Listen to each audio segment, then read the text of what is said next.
Learning with Subrata YouTube চ্যানেলে তোমাদের সকলকে স্বাগত। প্রিয় ষষ্ঠ শ্রেণীর ছাত্রছাত্রীরা, আজকে আমরা করব রায়মার্টিন প্রশ্নবিচার 2024 সালের ক্লাস 6-এর থার্ড সাবমিটিভ অর্থাৎ ফাইনাল এক্সামের গণিতের প্রথম স্কুলটা। তো চলো কথা না বাড়িয়ে আমরা গণিতের প্রথম স্কুল কি বলেছে দেখি। তার আগে বলা, তোমরা এবার থেকে ক্লাস 6-এর সমস্ত সাবজেক্টের ইতিহাস, ভূগোল, বাংলা, পরিবেশ, অঙ্ক সমস্ত বিষয়েরই তোমরা এবার থেকে প্রশ্নপত্রগুলো সহজ সমাধান পাবে এবং ভালোভাবে সব সাবজেক্টেরই পাবে। তো যারা চ্যানেলে নতুন তোমরা অবশ্যই সাবস্ক্রাইব করে রাখো, লাইক করো, শেয়ার করো বন্ধুদেরকে, এবং কোনো সমস্যা থাকলে আমাকে কমেন্ট বক্সে জানাও। তো চলো আজকে আমরা রায়মার্টিন প্রশ্নবিচার 2024 সালে থার্ড সাবমিটিভের ক্লাস 6-এর গণিতের প্রথম স্কুল দেখো 148 নম্বর পেজ তোমরা দেখতে পাচ্ছ। এটা একটা ক্লাস 6-এর প্রশ্নবিচিত্রা রায়মার্টিনের। তো একের দাগের থেকে শুরু করবো। একের দাগে টোটাল 5টা প্রশ্ন দিয়েছে এবং এখানে এমসিকিউ দিয়েছে।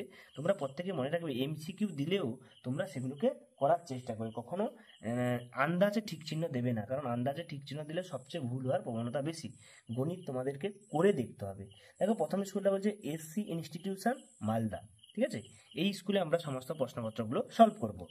তো প্রথমে কি বলেছে দেখো, একের দাগে বলেছে 18 সেমি, 10 সেমি, 18 সেমি বাহু দ্বারা গঠিত ত্রিভুজের বাহুবেদের নাম কি। তো তোমরা দেখতে পাচ্ছ এখানে আমি গণিতগুলো করেছি একটা একটা করে।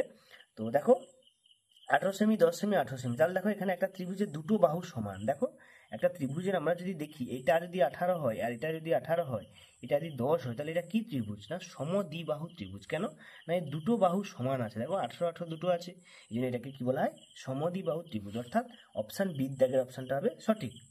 পরের প্রশ্ন দেখো, -12 এর পরম মান কত? তো -12 পরম মান মানে সেই মানটার ভ্যালু এখানে প্লাস মাইনাস কিছু থাকবে না, তাই না? তাহলে অ্যান্সারটা হবে শুধু 12। বির দাগের অপশানটা হবে কি হবে? না শুধু 12। তিনের দাগের প্রশ্ন কি বলেছে দেখো, +20 এর বিপরীত সংখ্যা মাইনাস ও -7 বিপরীত সংখ্যা সমান কত? তো এই গুণটা করতে হলে তোমাদের কি করতে হবে দেখো, +20 এর বিপরীত সংখ্যা কি? -20। আর মাইনাস ও -7 এর বিপরীত সংখ্যা কি? +7। আর এটা প্লাস মাইনাসে মাইনাস হবে, -20 আর -7 করলে কত হবে? -27। তো এটা কার সঙ্গে মিলছে দেখো? ডির দাগের অপশনটার সঙ্গে মিলছে। এই দেখো -27। আমি বইতে দাগ দিচ্ছি না, কারণ বইটা একটা ছাত্রে সে যখন প্র্যাকটিস করবে তখন সে না করেই অ্যান্সারগুলো দেখে নেবে, এই জন্য আমি বইতে দাগ দিচ্ছি না। তোমরা দেখো অপশান ডির দাগের অপশানটাই হবে সঠিক। পরের প্রশ্ন দেখো, 4এরটা 15:3 এর উত্তর পথ হলো ড্যাশ। উত্তর পথ কোনটা দেখো না, এটা হচ্ছে পূর্বপথ প্রথমেরটা অনুপাতের, আর পরেরটা হচ্ছে উত্তর পথ। তাহলে উত্তর পথ 3 আছে যেহেতু শেষেরটা, তাহলে অ্যান্সারটা হবে 3। অর্থাৎ কত দাগের? ডির দাগের অপশানটা হবে সঠিক।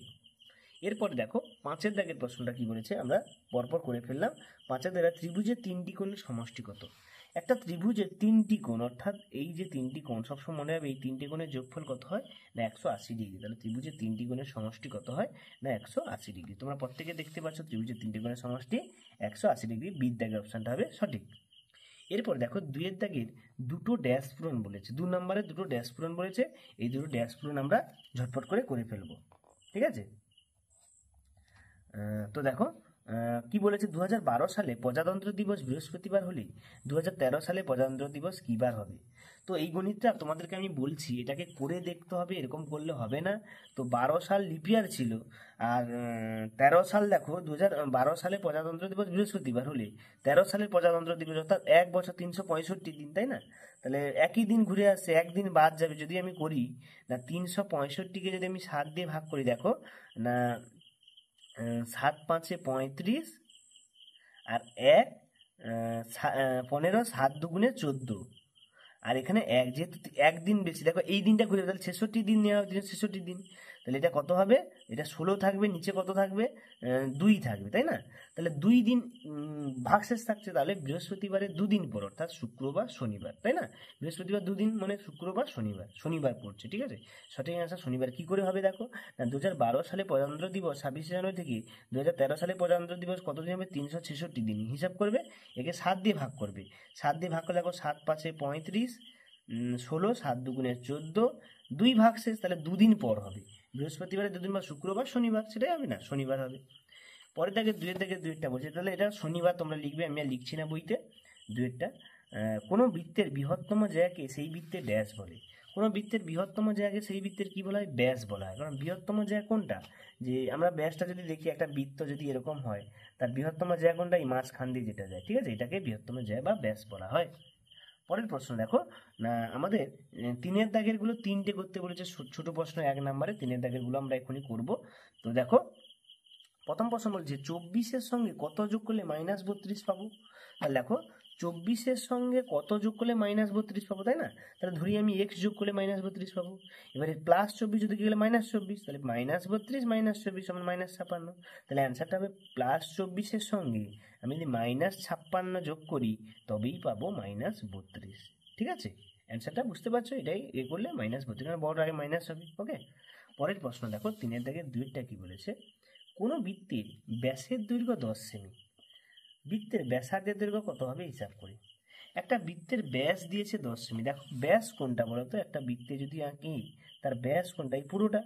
ব্যাসের দৈর্ঘ্য কত দিয়েছে 10 সেমি, টোটালটা 10, তাহলে ব্যাসার্ধ কি হাফ হয়, তাহলে 5 সেমি হবে। কি করে করবো না, বৃত্তের ব্যাস সমান 10 সেমি, ব্যাসার্ধ সমান ব্যাস বাই 2 সমান 10/2 সমান কত হবে 5 সেমি, অর্থাৎ বৃত্তের ব্যাসার্ধের দৈর্ঘ্য কত হবে 5 সেমি। বুঝতে পারছো তোমরা? এরপরে তিনের দাগেরটা বলেছে চাঁদার সাহায্যে 310 ডিগ্রি কোণ আঁকি। দেখো চাঁদার সাহায্যে 310 ডিগ্রি কোণ কিভাবে আঁকতে হয়।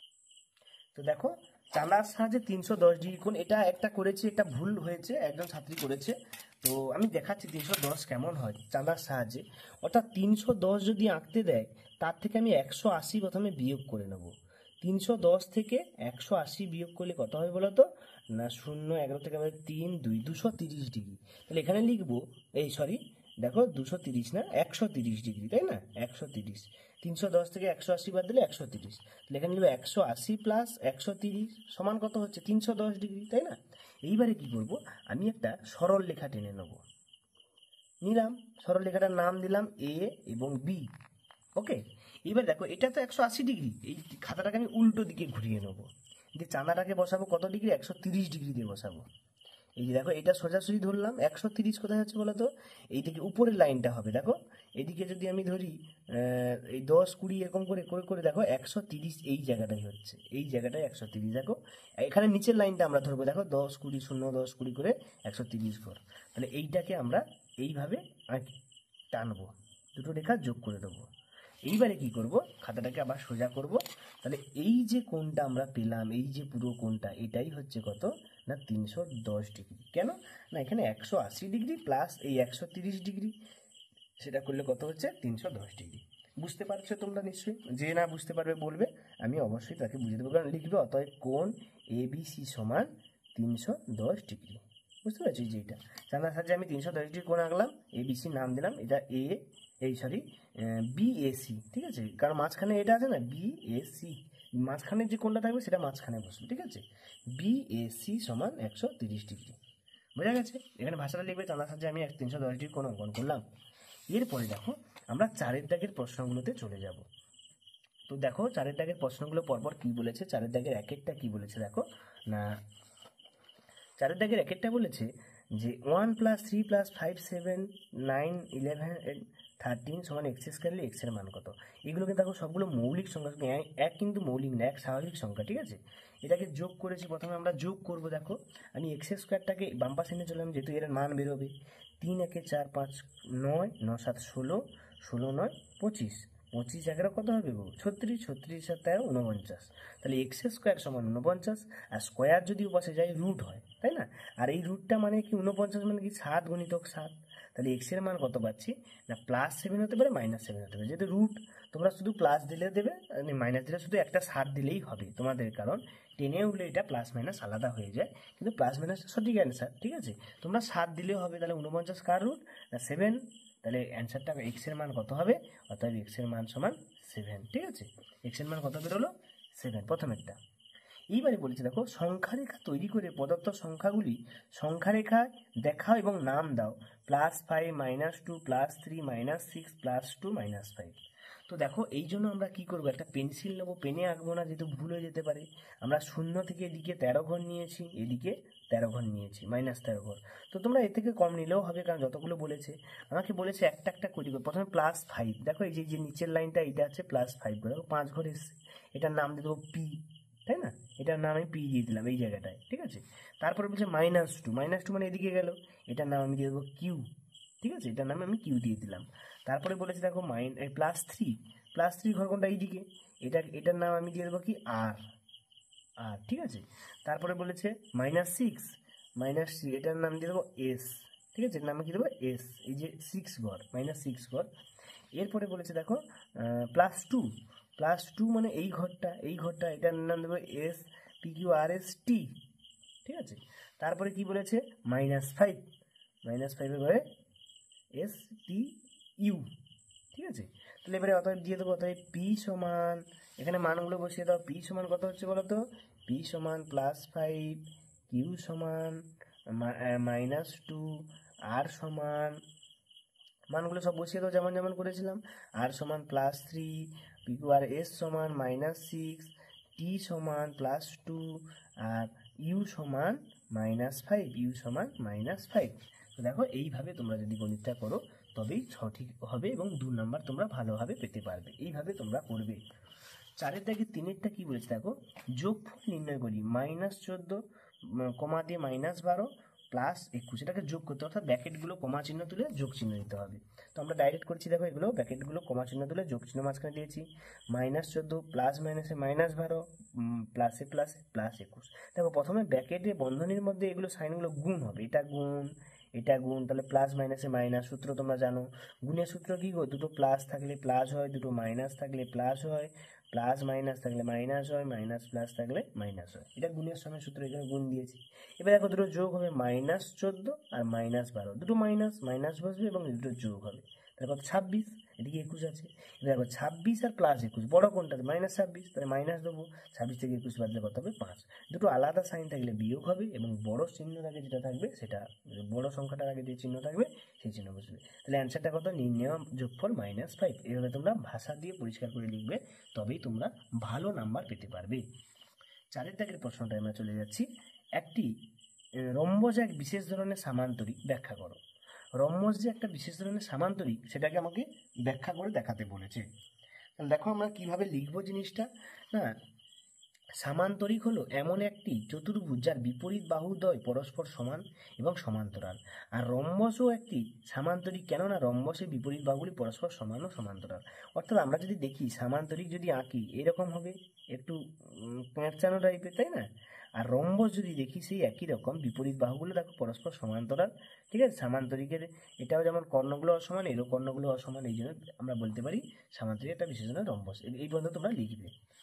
5-এর দাগের প্রশ্নটা কি বলেছে দেখো, 23 ঘন্টা 7 মিনিট থেকে 19 ঘন্টা 29 মিনিট 18 সেকেন্ড বাদ দিতে হবে। তো যেহেতু এখানে দেখো 23 ঘন্টা 23 ঘন্টা কত মিনিট দিয়েছে, 23 ঘন্টা 7 মিনিট, তাই না? তো আমরা 6 মিনিট রাখবো, 6 মিনিট রেখে আর একটা সেকেন্ডকে এখানে নিয়ে চলে আসবো, 7 মিনিট যেহেতু দিয়েছে, ঠিক আছে। তো এটাকে করলাম, এখানে 0 দিয়েও করা যায়, সেটা আমরা করছি না। দেখো তো এবারে দেখো 19 ঘন্টা 29 মিনিট 18 সেকেন্ড, এখানে এক ধার নিয়ে নিয়েছি, তাই না? ধার নিলে কত হচ্ছে দেখো না, এটা বিয়োগ করলে 7 থেকে 18 বাদ দিলে 42, আর এখানে দেখো 7 থেকে 29 বাদ দিলে 37 হবে, ঠিক আছে, এটা বাদ দিলে 37 হবে, আর এটা 22 থেকে 9 বাদ 19 বাদ দিলে কত হবে 3 ঘন্টা। তাহলে অ্যান্সারটা পাচ্ছি আমরা, এটা যেহেতু 7টা ছোট, তাই না, 6 হবে, 6 থাকবে, তাই না?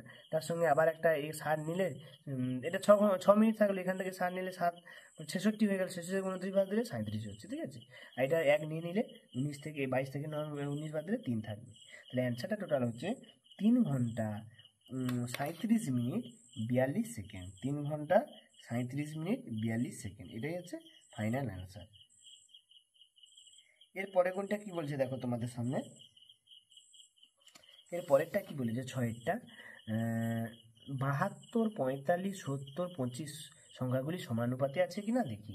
তো এই সংখ্যাগুলো কি সমানুপাতে দেওয়া আছে, 72 45 70 25 এগুলো কি সমানুপাতে দেওয়া আছে? তো এখানে আমরা দেখব সমানুপাত মানে কি, প্রথম পদ বাই তৃতীয় পদ, তৃতীয় পদ বাই চতুর্থ পদ, দুটোকে সমান করতে হবে। দেখো প্রথম পদের সঙ্গে দ্বিতীয় পদ যদি আমরা করি তাহলে কথা হচ্ছে কাটাকাটি করে, দেখো 72 আর 45 দেখো 3-এ কেটেছি, 24 3-এ 72, 15 3-এ 45, আবার দেখো এখানে 3-এ কেটেছি, 5 3-এ 15, আর কি 8 3-এ 24। তাহলে অ্যান্সারটা কত পাচ্ছি আমরা, দেখো অ্যান্সারটা পাচ্ছি এখানে 8/5, এখানে 14/5, তাহলে সেক্ষেত্রে দুটো সমান হচ্ছে না, তাহলে এটা সমানুপাতিক নয়। তোমরা আরেকটা করতে পারো, প্রথম পদ গুণিতক চতুর্থ পদ। তাহলে প্রথম পদ কত আছে দেখো, এখানে প্রথম পদটা কত আছে, 72-এর সঙ্গে 25 গুণ হবে, 72-এর সঙ্গে 25 গুণ হবে। আর কি, দ্বিতীয় পদ ইন্টু তৃতীয় পদ, তৃতীয় পদ। তাহলে এই দ্বিতীয় কত গুণ করলে কত হবে বলো তো, না এখানে দেখো দ্বিতীয় 45-এর সঙ্গে 70, 45-এর সঙ্গে 70, ঠিক আছে।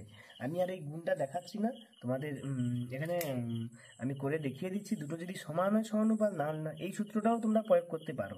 দেখবে এই দুটো যদি আমরা গুণ করি কখনো সমান আসবে না। দেখো আমি এটা গুণফলটা যদি দেখাই, কত বলেছে, 72-এর সঙ্গে 25, আমি করছি না, 72-এর সঙ্গে 25,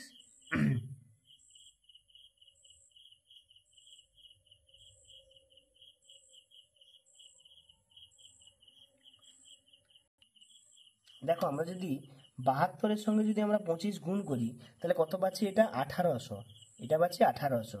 আবার যদি 45-এর সঙ্গে 70 গুণ করি, তোমরা গুণ করে দেখবে কত পাচ্ছি, 3150। তাহলে দুটো সমান না, তাহলে যদি এই দুটো না মানছে তাহলে এটাকে অসমানুপাত বলা হয়, অর্থাৎ এত এত এত সংখ্যাগুলি সমানুপাতে নেই, অসমানুপাতে আছে, কোনো সমানুপাতে নেই। পরের প্রশ্ন কি বলেছে দেখো, এরপরে আমরা করব না 7-এর দাগেরটা, তাই তো।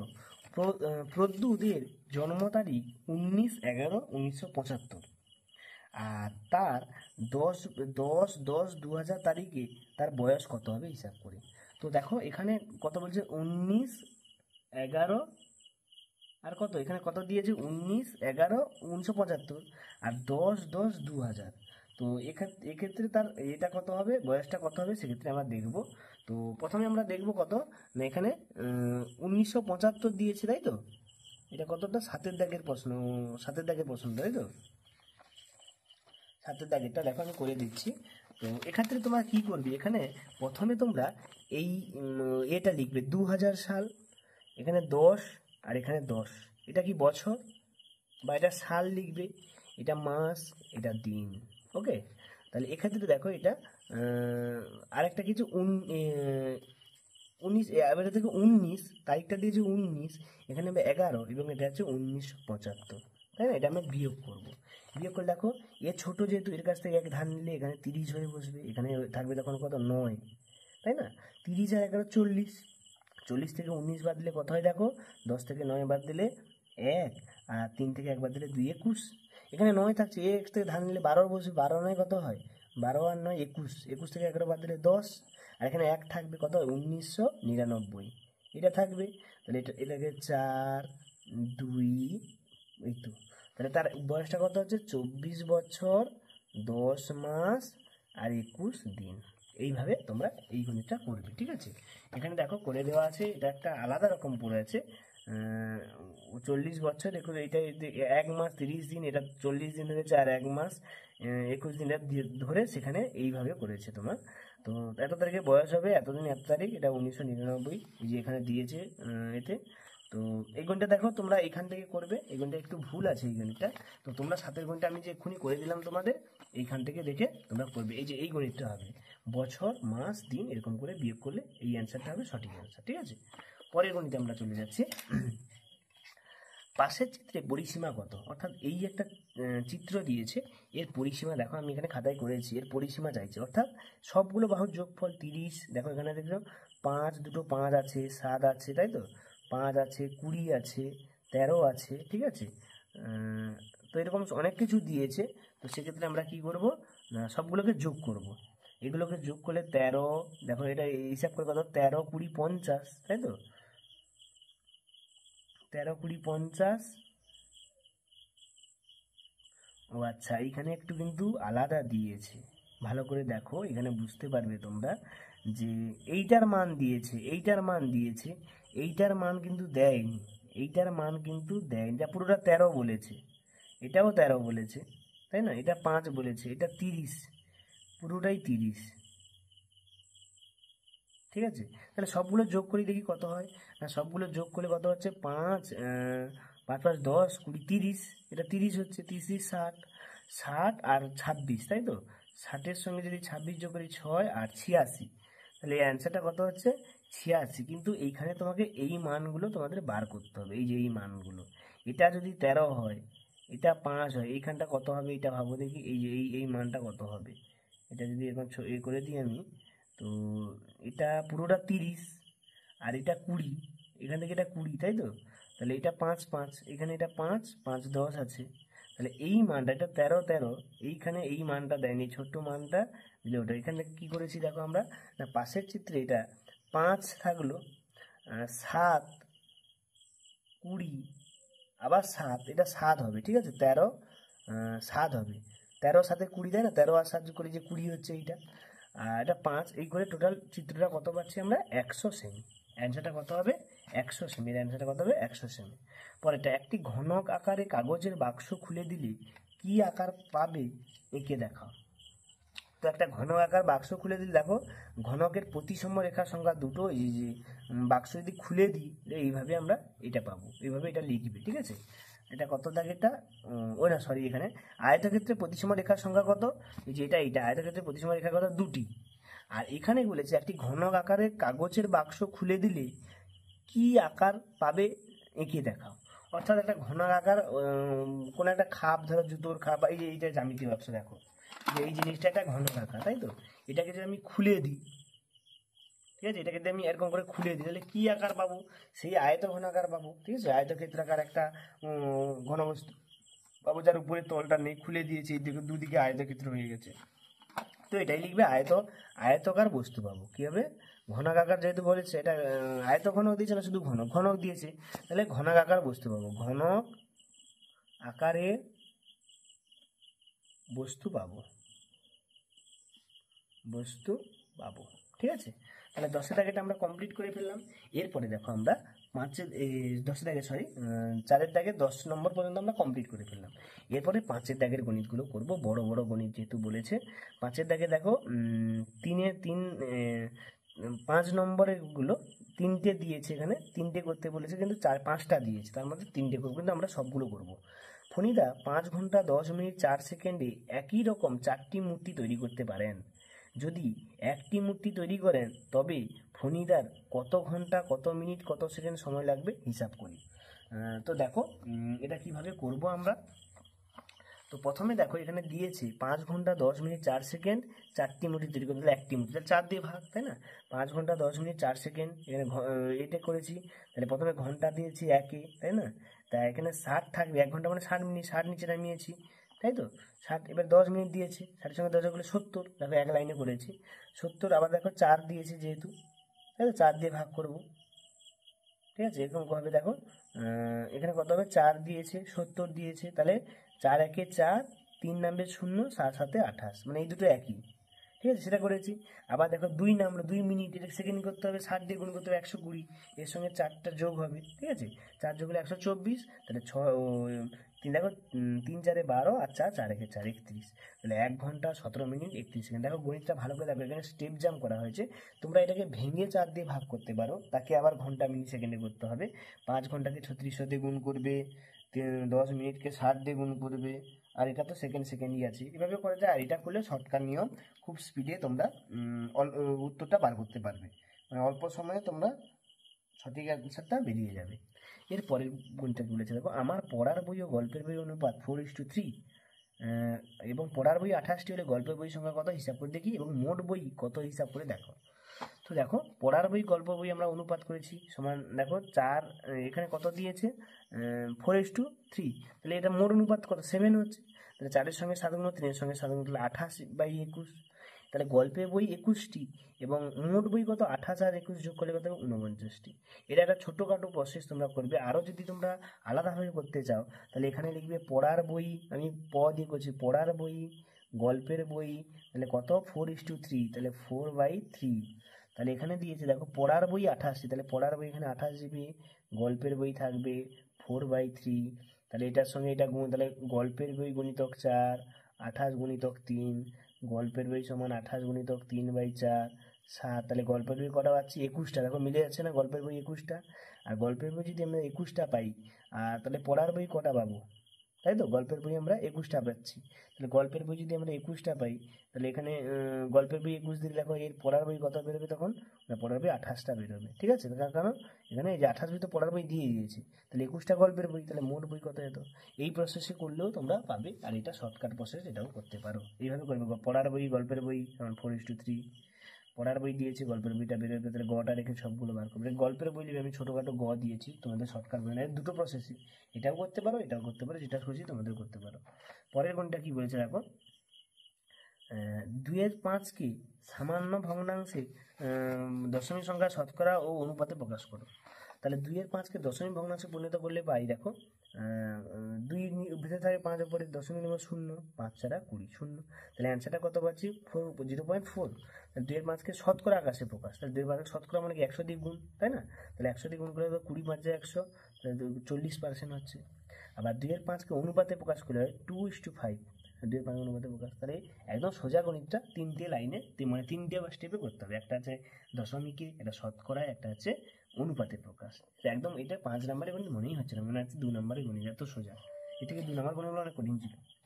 3টি একই ধরনের ঘনক পাশাপাশি আছে, সামনের দিক থেকে, পাশের দিক থেকে এবং উপরের দিক থেকে দেখো এরকম আছে। তাহলে কেমন দেখতে লাগে এঁকে দেখাও। তাহলে এটা দেখো, এই যে ঘনকটা পাশের দিক থেকে দেখি, একটা ঘনককে যদি এরকম করে আমরা দেখি, ঠিক আছে, তাহলে কীরকম লাগবে? একটাই মাত্র এ লাগবে, ঠিক আছে? এটা পাশের দিক থেকে, এক সাইড থেকে যদি আমরা দেখি। আর যদি সামনের দিক থেকে দেখি তাহলে মানে ছড়িয়ে থাকবে, যেমন ছড়িয়ে থাকে তেমন ছড়িয়ে থাকবে, যেমন তোমরা রুবিক্স কিউব দেখো। আর উপর দিক থেকে দেখলে এরকম দেখা যাবে, ঠিক আছে? এইভাবে তোমরা ছবিগুলো আঁকবে, একদম সোজা। এটা 5 নম্বরে দেওয়ার মানেই হয় না, যারা ছবি আঁকতে পারে আরও ইজিলি পেয়ে যাবে তারা এরকম প্রশ্ন। পরের প্রশ্ন দেখো, 5-এর দাগেটা কি বলেছে, সরল করো। 7.8 বিয়োগ 7.8 গুণিতক 0.2 ভাজিত 1.2। তো এর জন্য আমরা কি করব? প্রথমে প্রথম বন্ধনীর কাজ, প্রথম বন্ধনী বিয়োগ আছে, গুণ আছে, তাহলে গুণের কাজ আগে। তাহলে এই দুটোকে এখানে গুণ করেছি দেখো, তোমরা গুণ করবে দেখো, 7.8কে 0.2 দিয়ে গুণ করবে। কীভাবে গুণটা করবে আমি লিখে দিচ্ছি, 7.8 আর 0.2। মনে করো তোমার এখানে দশমিক কিছুই নেই, এবারে গুণ করে দাও। 8 2 16, 6 হাতে 1, 7 2 14, 1 15, 8 0 0, 7 0 0, 6 1 5, ঠিক আছে? এবারে কটার আগে দশমিক দেখো, এরপরে একটা দশমিক, এরপরে একটা, তাহলে দুটো সংখ্যা, তাহলে 1 2। তাহলে অ্যান্সার দেখা গেলো 1.56 হচ্ছে না? এটা থেকে এটা বিয়োগ করে কত পাচ্ছি? 6.24। তোমরা করে দেখবে, না পারলে কমেন্টে লেখো, আমি আবার বুঝিয়ে দেবো। ভাজিত এটা, আর এটাকে এটাতে ভাগ করা হয়েছে দেখো এখানে 1.2 দিয়ে, তো ভাগ করে কত পাচ্ছি? 5.2। তাহলে অ্যান্সারটা কত পাচ্ছি? নির্ণয় সরলফল কত হবে? 5.2। এই গণিতটা নাকি 5 নম্বরে, ভাবো 3 লাইন করলে পরীক্ষায় 5-এর 5 তোমরা একদম লুফে নেবে, সবার থেকে ভালো রেজাল্ট করে দেবে, তাই না? একদম সোজা গণিত প্র্যাকটিস করবে 5 নম্বরে, কোনো মনেই হচ্ছে না, তাই তো? ও না, এখানে 3 নাম্বার, সরি 5 নাম্বার, 3 নাম্বারের 5টা, তাহলে সবগুলো 3 নাম্বার, তাহলে ঠিক আছে, ছোটোখাটো গণিত 3 নাম্বার ঠিকই আছে। এরপরে দেখো আমরা 6-এর দাগের গণিতগুলো করব। 6-এর দাগের গণিতটা কি বলেছে দেখো, বলেছে আটলা গ্রামে শফিকুল চাচা তার জমিতে লাগাবার জন্য 780টি পেঁপে চারা এনেছেন। তিনি ঠিক করেছেন যে যতগুলি সারিতে চারা লাগাবেন প্রতি সারিতে ততগুলি চারা থাকবে, কিন্তু এভাবে চারা লাগাতে গিয়ে তিনি দেখলেন 4টি চারা কম পড়েছে। তাহলে শফিকুল সারিতে চারা লাগাবেন ঠিক করেছে, হিসাব করি কতগুলো সারিতে চারা লাগাবেন।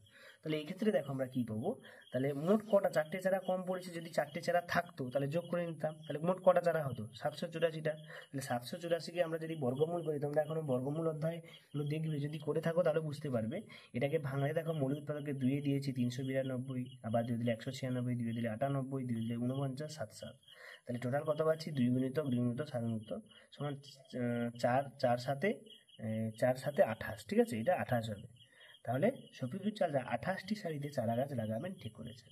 কটি সারিতে? 28টি সারিতে চারা গাছ লাগাবেন ঠিক করেছেন। তাহলে বুঝতে পেরেছো, একদম সোজা গণিত। এগুলো কত নম্বরে? এগুলো 5 নাম্বার। দেখো 3টে গণিত 5 নম্বরে দিয়েছে, তাহলে এটা একদম সোজা।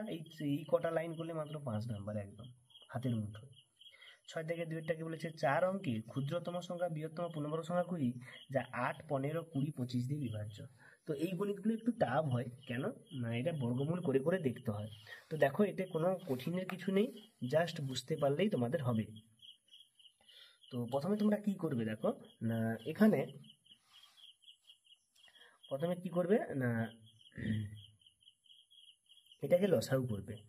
8 15 20 25 এগুলোকে লসাগু করবে। লসাগুর অ্যান্সারটা কত বেরোবে দেখো, 2 × 600 বেরোবে। তাই তো? তাহলে 600 কিন্তু বেরোচ্ছে। 600 দেখো কার কার স্কোয়ার হচ্ছে, 2 দুটো, 5 দুটো, 2 একটা, 3 একটা। তাহলে 600 কিন্তু পূর্ণবর্গ সংখ্যা নয়। 600কে কত দিয়ে গুণ করলে পূর্ণবর্গ সংখ্যা হবে? 6 দিয়ে, কারণ এর সঙ্গে একটা 2, এর সঙ্গে একটা 3 গুণ করে তবে পূর্ণবর্গ। দেখো দুটো 2 হয়ে যাবে, দুটো 3 হয়ে যাবে। তাহলে কত পাচ্ছি? 36। কিন্তু নির্ণয় ক্ষুদ্রতম ও বৃহত্তম পূর্ণবর্গ সংখ্যা দ্বয় 4 অঙ্কের বিশিষ্ট হবে, তাই একে 4, 9, 16, 25। কারণ এটা মনে রাখবে, পূর্ণবর্গ সংখ্যা কি? পূর্ণবর্গ সংখ্যা দিয়ে গুণ করলে পূর্ণবর্গ সংখ্যাই পাওয়া যায়। যেমন এটা পূর্ণবর্গ সংখ্যা, যদি আমি পূর্ণবর্গ সংখ্যাতে গুণ করি তবেই পূর্ণবর্গ সংখ্যা পাবো, 6 বর্গ, তাই না? তাহলে সেক্ষেত্রে দেখো, এই 36কে 4 দিয়ে গুণ, 9 দিয়ে গুণ, 25 দিয়ে গুণ। 4 দিয়ে গুণ করলে 5 অঙ্কের ক্ষুদ্রতম সংখ্যা, আর 25 দিয়ে গুণ করলে 5 অঙ্কের বৃহত্তম পূর্ণবর্গ সংখ্যা। কারণ এর বেশি দিলে 6 অঙ্ক চলে যাবে, তখন আর 5 অঙ্ক থাকবে না। তাহলে এইটা হবে অ্যান্সার, আর এইটা হবে অ্যান্সার। মাঝখানেটা হবে না, মাঝখানে জাস্ট চেক করা যে কত কত হতে পারে।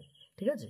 তাহলে এইটা তোমরা ভালোভাবে দেখে নাও। এই গুণটা কিন্তু খুবই ইম্পর্টেন্ট, প্রায় প্রত্যেক বছর পরীক্ষায় দেয়, তো তোমরা এটা ভালো করে দেখে নাও। এরপরে দেখো আমরা 6 দাগে 3-এরটা করবো। 6 দাগে 3-এর গুণটা কি বলেছে দেখো, যে তোমাদের 20 জন বন্ধু মধ্যে কে কি ফল খাবে ভালোবাসে তা কাঁচা তথ্য আকারে সাজাও, এখানে দিয়ে দিয়েছে। তো দেখো, তাহলে এখানে অ্যান্সারটা দেখো, এখানে লিখে দিয়েছি দিকে, এত 15 ক্ষুদ্রতম সংখ্যা 14,400, আর বৃহত্তম পূর্ণবর্গ সংখ্যা 90,000। ঠিক আছে? এবার দেখো এটা, যে ফল দিয়েছে আপেল, পেয়ারা, কলা, শসা, আঙুর। বন্ধুর সংখ্যা 4, 6, 2, 3, 5। তো সেক্ষেত্রে দেখো আমরা একটা কাঁচা তথ্য সাজিয়েছি এই দিকটা, এটা কি হবে না ফল, এখানে কি দেওয়া আছে? ফল আর বন্ধুর সংখ্যা, তাই তো? এখানে আছে কি না বন্ধুর সংখ্যা, এটা হবে বন্ধুর সংখ্যা। ঠিক আছে? বন্ধুর সংখ্যা, এদিকে আছে ফল। ফল আপেল দেখো কতগুলো না 4 অঙ্ক, তাহলে উলম্ব রেখায় একটি একক সময় এক ঘর। তাহলে আপেল কত? 4 ঘর, দেখো এখানে 4 দিয়েছিল না, তাহলে 4 একক উঠবে। আর পেয়ারা কত না 6 একক, কলা কত 2 একক, শশা কত না 3 একক, আর আঙুর কত 5 একক। তাহলে এটাকে তোমরা এরকম রোভ রোভ করে দেবে, তাহলে দেখতে সুন্দর লাগে। একটা পেন্সিল দিয়ে, তোমরা অবশ্যই পেন্সিলে করবে পরীক্ষা খাতা, পেনে করবে না।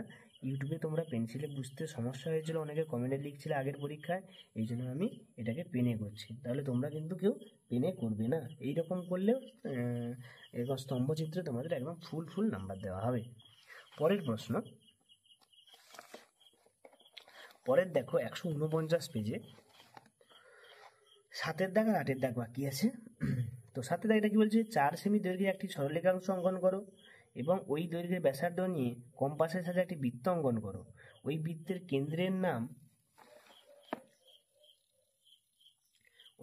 কেন্দ্রের নাম দাও। ও ব্যাস ছাড়া স্কেল, পেন্সিল, কম্পাসের সাহায্যে এ বি জে অঙ্কন করো এবং ও বিন্দু থেকে এ বি জের ওপর কম্পাসের একটি লম্ব অঙ্কন করে দেখাও, ও এম লম্ব। ঠিক আছে? লম্বটা কি করতে বলেছে? ও এম লম্ব। তো প্রথমে কি করব দেখো, স্কেল ও পেন্সিল কম্পাসে একটা সরল রেখা অঙ্কন করেছি 4 সেমি, অঙ্কন করলাম। ঠিক আছে? এবারে দেখো, ওই দৈর্ঘ্যের ব্যাসার্ধ নিয়ে, অর্থাৎ 4 সেমি দৈর্ঘ্যের ব্যাসার্ধ নিয়ে আমরা একটা বৃত্ত অঙ্কন করেছি, যেখানে দেখো 4 সেমি দৈর্ঘ্যের ব্যাসার্ধ নিয়ে একটা বৃত্ত অঙ্কন করলাম। ওই বৃত্তের কেন্দ্রের নাম দিলাম ও। কোথা থেকে ফড়িং উড়ে এসে দেখেছো, এও পড়তে এসছে আমাদের সঙ্গে। তো এর কেন্দ্রের নাম দিলাম ও, দেখো এখানে কেন্দ্রের নাম ও।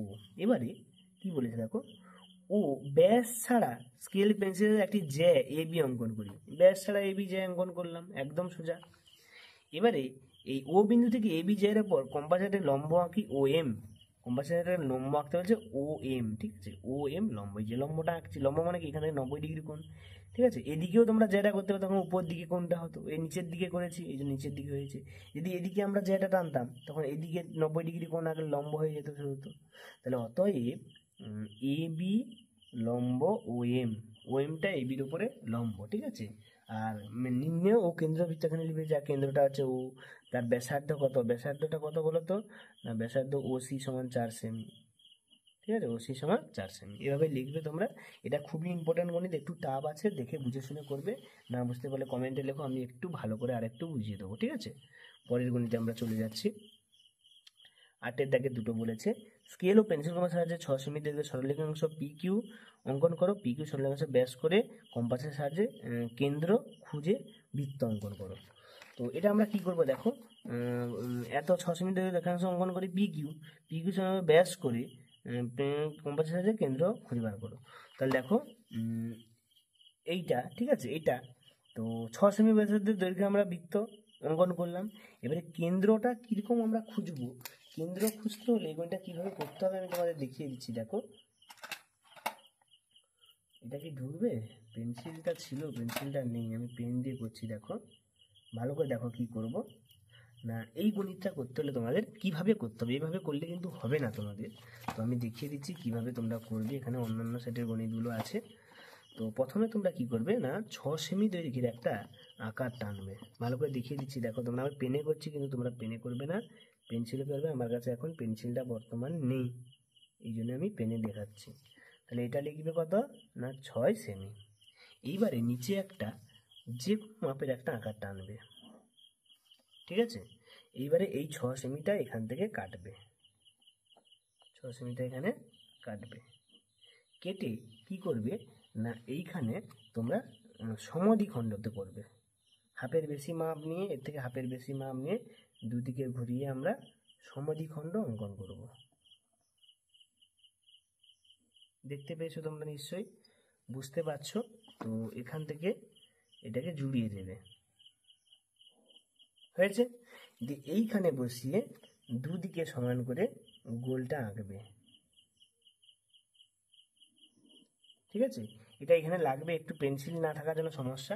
এইবারে দেখো এর নাম দেবে, কি বলেছিল, নামটা কি বলেছিল বলো তো বাবু, না পি কিউ, তাই না, পি কিউ। তাহলে এর নাম দেবে পি কিউ। তাহলে এর কেন্দ্র খুঁজতে বলছে, তাহলে এই বিন্দুটা কেন্দ্র, এর নাম দেবে এম এন, তাহলে এটা ও। অতএব কেন্দ্র হচ্ছে ও, খুঁজলাম কেন্দ্র সমান ও। আর পি কিউটা হচ্ছে কি, পি কিউটা কি বলতো, ব্যাস। ব্যাস কত সেমি, 6 সেমি। এইভাবে লিখলে তোমরা একদম ভালো নাম্বার পাবে, এইভাবে করতে হবে। লাস্ট গণিত কি বলেছে, চাঁদার সাথে 120 কোণ আঁকি, কোণটিকে স্পেস 4 ভাগে ভাগ করি। তো প্রথমে দেখো চাঁদা নিয়ে 120 কোণ আঁকবে, তাকে অর্ধেক করবে, তাই না। 4 ভাগে করতে বলে তাকে অর্ধেক করলে কত হবে, 120কে করলে এটা 60, তাই না। আবার তাকে আবার অর্ধেক করলে কত, এটা 30, এটা 30, এটা 30, এটা 30, ঠিক আছে। এটা যদি না বুঝতে পারো আমি আবার দেখিয়ে দিচ্ছি। দেখো এটাকে কিভাবে করলাম, বইটাকে সরিয়ে দিয়ে কত ডিগ্রি, 120 ডিগ্রি কোণ। প্রথমে আমি চাঁদা দিয়ে 120 ডিগ্রি কোণ আঁকি। প্রথমে একটা স্কেল দিয়ে আকার টেনে নিলাম। ভালো করে দেখো কিভাবে করবে তোমরা।